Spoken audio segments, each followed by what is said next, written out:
Because like what I feel like the biggest difference between the manga and the anime adaptation for me was that the anime is just missing this intensity that I kind of felt when reading the manga. And I'm pretty sure it's just because when you're reading manga, because of the art, you can kind of just you feel this intensity because like you're filling in the gaps with your mind, right? That's how reading manga works for me, at least. With anime, you don't, it's presented right in front of you because the movement is there, right? And that's why, to me, like, imagine if One Punch Man season 1 got the same adaptation as season 2, right? What part of the big appeal of One Punch Man, the manga at least, is the art is fucking incredible, right? Yeah. And I feel like just because you see the difference between season 1 and season 2, and just because season 2 just feels so much more flat compared to the manga, and that's just because the story's there, you got the same story, but just the intensity of the art. There's no impact. The intensity I of the impact of the still, fights. even though it was slightly disappointing. Yeah. I still loved season 2 of One Punch Man. I really enjoyed it, honestly. I love One Punch Man, man. It's one of my favorite manga and shows of all time. Like I get that. I love but the like, story. I don't know how you can watch season 1 and being like, that was fucking incredible, and then watch, a show that was half as good as season 1 of Trash Taste. We find out Connor doesn't have ears. Season 2 of Trash Taste. We find out Connor doesn't have eyes. No, I'm not saying. You're just turning it's a fucking Helen Keller. I'm not saying that One Punch Man season 2 is not a downgrade. It is. It's still a banger show, though. It's still great. Like One Punch Man for me, although the action was amazing, it was like the amazing tiramisu after your 5-course meal. The animation, right? To me, it was always the story in One Punch Man. Like, because it seems like it doesn't have it, but then season 2 they introduced Garu. Garo. Yeah, Garo. Oh my god, I love that. It's such a good aspect in the story. I love how it plays into it, and then the manga now is amazing. Like, I fucking love reading. I mean, I don't think the story. I mean, this is going to one hot take to another, right?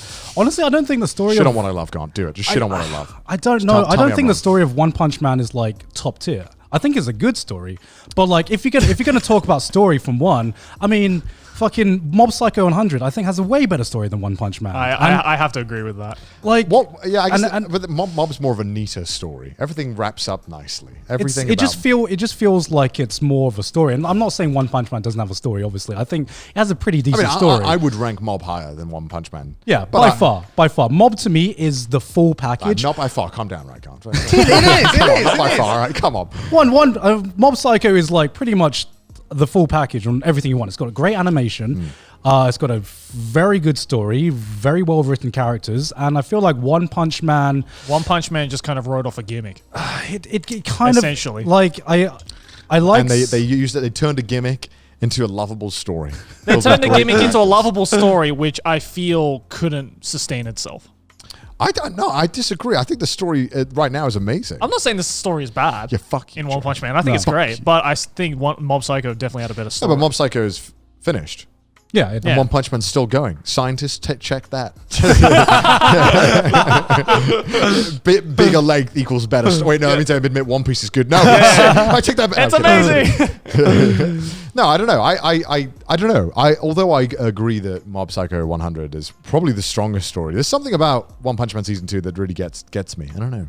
Gets me going. Gets me going. It's just your personal preference, right? I guess so. You're entitled to your wrong opinion. Personal preference. Yeah, I mean, for me, season 2 was okay. It was okay. Yeah, it was great. I mean, season 2 for me was just like, all right, time to read the manga. Even in the manga, I feel like that arc that season 2 adapted was one of the lesser exciting parts of the story. I feel like the real good part of the story is what comes the arc after. The arc after. That's when the story starts getting interesting. But I mean, there's like the issue is that you got to deal with Saitama as a story element, and I feel like he just hasn't, or there hasn't been like the right way to like deal with it, because I feel like the most interesting part of One Punch Man season 2 and season 3 is Garo.